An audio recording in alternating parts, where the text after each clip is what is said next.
All right, welcome back, everybody. So, starting a new chapter in this whole thing, and it's called the doors. And I will tell you that I have restored, let's see, one, two, three old vehicles. Did a 66 Ford pickup with my oldest daughter. Did a 73 Ford Mustang with my second oldest daughter, and a 72 Ford pickup with my son.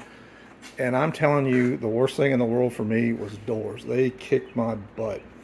But anyway, so after we got done with the cowl section and all, we've come in here and done some work. I've still got some more stuff to do, but curiosity and the way these doors fit and all kind of got the best of me.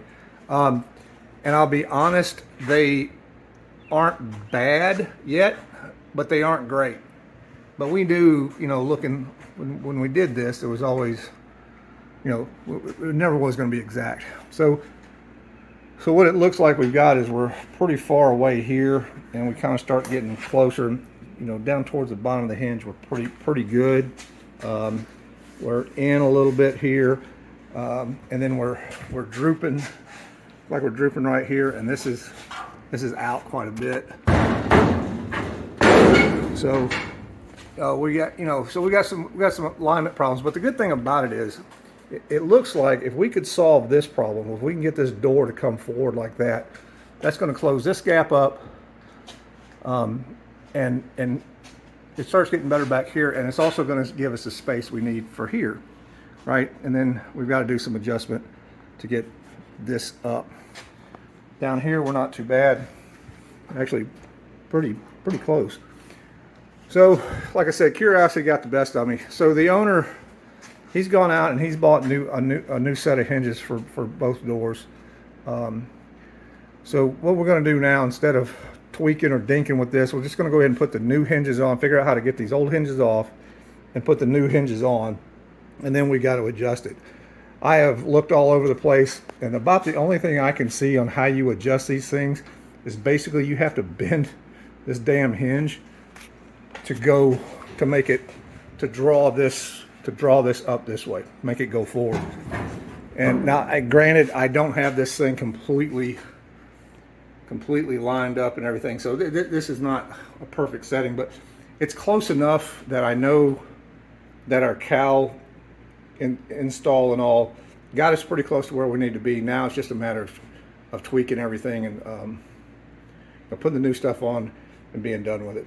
The good thing about these door hinges, and one of the things that we realized when we were out here trying to get this thing on, oh, by the way, these doors are not light. Even though I've got the glass and all out of this, it's hard. It's a tough one-man job. So I've got this transmission jack, and this thing adjusts on 3 axes, right? So made it real easy. I just kind of set the door on there, jacked it up, and had my daughter just kind of stabilize it, and then we just kind of rolled it into place, and made it a lot easier. I sweated trying to get doors hung and all that. But the good thing about this thing is, it looks like, is we should be able to open this thing up. So once these doors are done and we do all our body work and everything, I should be able to jam paint these doors and the inner part on the truck. This is what I'm hoping. Because if you've ever done this before, putting a door on a freshly painted vehicle, you're going to crunch paint. There is just no way around it. So if I can leave these stupid doors on there, once I do get them aligned, if I don't go jump off a bridge somewhere, I'm going to leave them on, jam paint this thing, and then they'll be done. But these doors are going to get a lot of work. Obviously the bottom's rotted out. Same thing with the outer skin.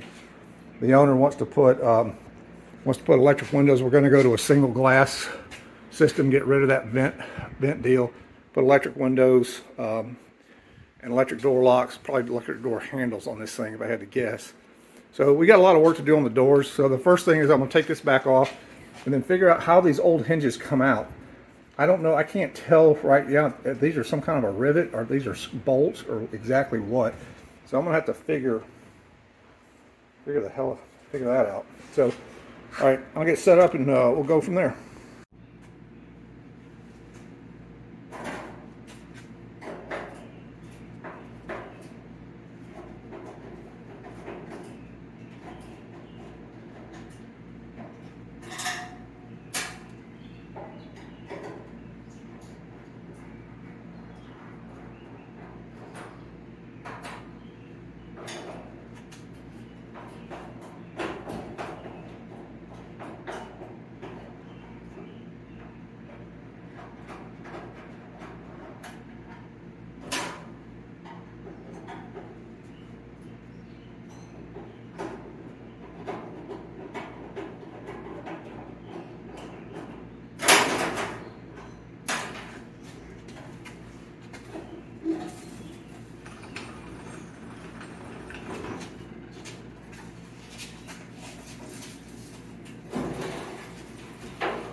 So that's how we did that.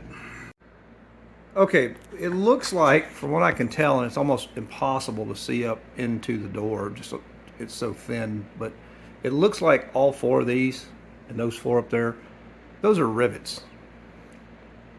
Freaking rivets. So there's absolutely no adjustment there. And the most you're going to get out of the adjustment on this thing is just whatever that little amount there is. So I guess the videos that I've seen where guys are just either bending these hinges so that to get the gap right, or torquing on the door and beating it into submission to adjust your door. Well, I'm not real keen on that idea. So, like I said, we got new hinges, and they come with a screw, or a bolt rather, and I'm not sure exactly what.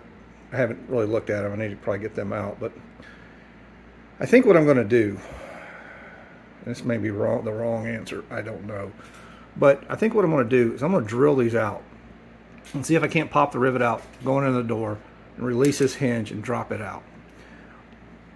And then I think what I'm going to do to give myself at least some little modicum of adjustability on this thing is when I go to drill this hole, or go to, instead of just going back in the same hole, I'm going to drill this hole out quite a bit bigger, like as big as I can get it, and still have metal. And then what I'm going to do is I'm going to thread a plate and have those screws run into a plate and not just run into this rotted inner structure. That way I'll have a little bit of up and down and side to side motion. I won't gain any front to back movement. So I will have to at least bend the hinges, I guess, to get that part of it out. But at least that would give me some ability to move the door, match the contour as we go around with just a little bit. Because when we shut the door, it wasn't. My biggest problem was the front to back. So I think that's what I'm going to do. So I'm going to drill these out, see if I can't knock those rivets out and drop that hinge out, and then kind of see what we've got. So we know we're going to replace this inner door panel. I think those go up 9 inches. 9 inches puts me, right in here somewhere. What I may end up doing is coming back here about 6.5, 7 inches, whatever that number is, and cut straight along there, just so I can see the inside of this thing partially. I don't want to cut the whole thing out because this door is really flimsy, and if I lose that, then this door skin will just collapse, and it'll tweak the door to the point where I may not be able to get it back. So I think I may cut some of this out just so I can see back in here, because right now I can't see anything. And what we may have to do is I may have to cut an access port right there and weld that back in too. I'll just have to see. But anyway, that's kind of the plan right now. I'll drill these out and come back and let you guys know what I found out. Well, I gave up on the trying to drill it out idea. It walked around, and I just wasn't getting it done. So I took the cutoff wheel and just started whacking this stuff off. It's starting to see just the slightest little bit of the outline of the rivet there, and maybe here just a little bit. It's getting pretty late. I got the garage door open. My neighbors put up with enough, so I think I'm going to call it a night, come back here tomorrow and try to hit it again, see if we make any progress. This kind of reminds me when my second oldest daughter, Emily, and I were restoring her 73 Mustang. We were out here in the garage. I forget what we were doing, but something was just kicking our butts. I mean, we just couldn't, I forget what it was. We just couldn't get something right. We were both getting hot and frustrated in summertime, So Emily stands up and throws down her tools and says, "Henry Ford, you jackass," and walked out. So I think that's what I'm going to label this video, because I don't for the life of me know how in the world these guys put these things together going down the line. It'd be interesting to know how these guys did this on the assembly line. I don't get it. Anyway, we'll hit it again tomorrow. Just stay with it. That's all you can do, right?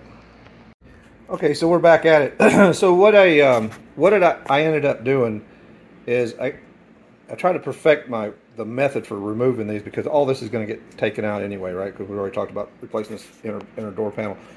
So what I figured out the best way to do this is I took my grinder and I use a cutoff wheel, and I just lightly go over the head of these things until I get them real close to being touching this back part of the metal.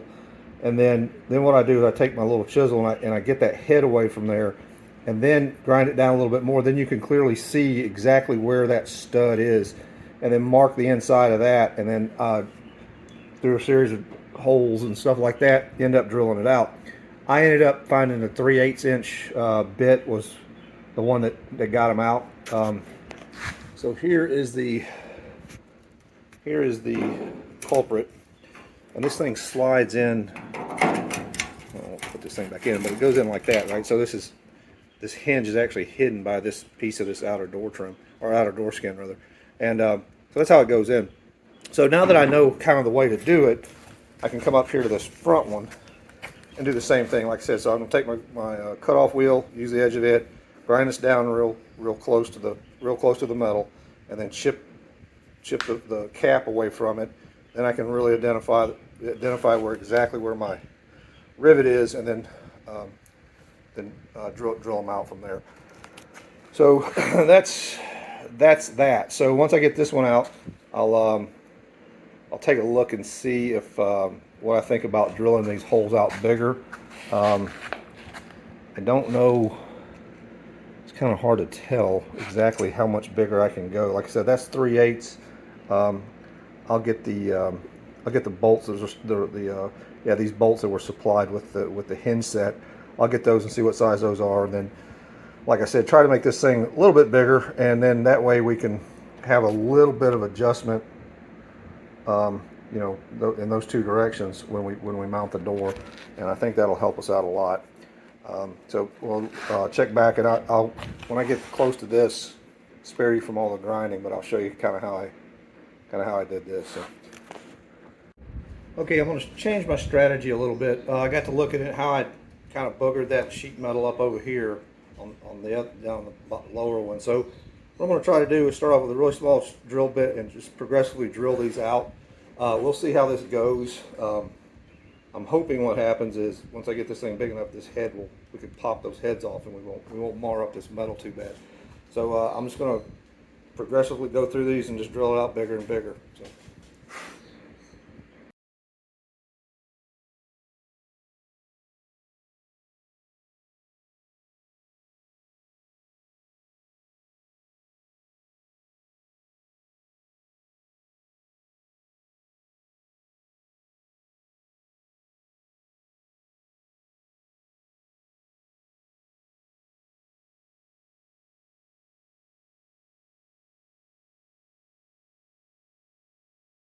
Okay, that's the way to do it. So what I did, I just started off with a real small drill bit that went up another size or so, and I got real lucky because it looked like I pretty much nailed the middle of the stud.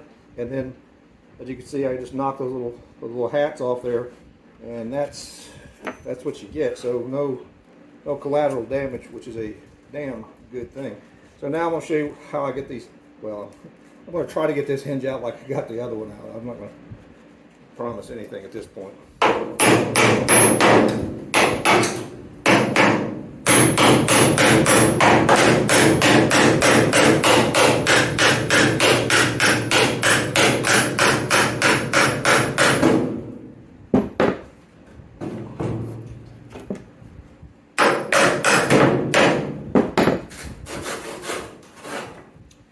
And there we go. That's the upper hinge.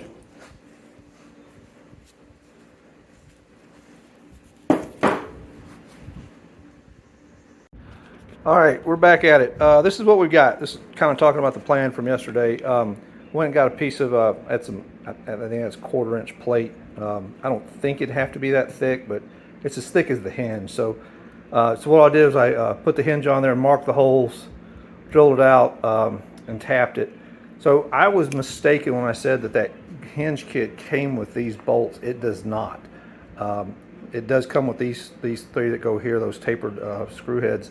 But I couldn't find anything out there, or LMC or any of the normal suppliers that had any kind of bolts for this thing. So what I did was I just went out and got some stainless steel, 1/4 inch stainless steel by 20 button heads with the Allen head on it.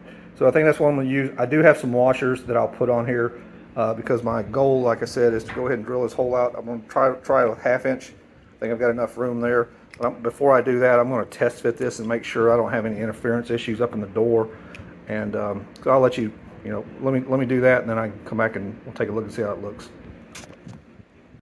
Okay, after a little trial and error and fitment, I got this piece to fit in there just like that, right? And then I test fitted, I put my hinge back in here, got those bolts lined up, dropped them in, everything worked out after I got this size just right. Everything worked out really good. So just so you'll know, this piece is going in here, and if you can see down in there, you can see kind of the inner support that this thing's going to rest against. So then what I did was I took a 1/2 inch drill bit and just centered into those holes and just drilled them out a little bit more. So this is the bolt that we're going to use.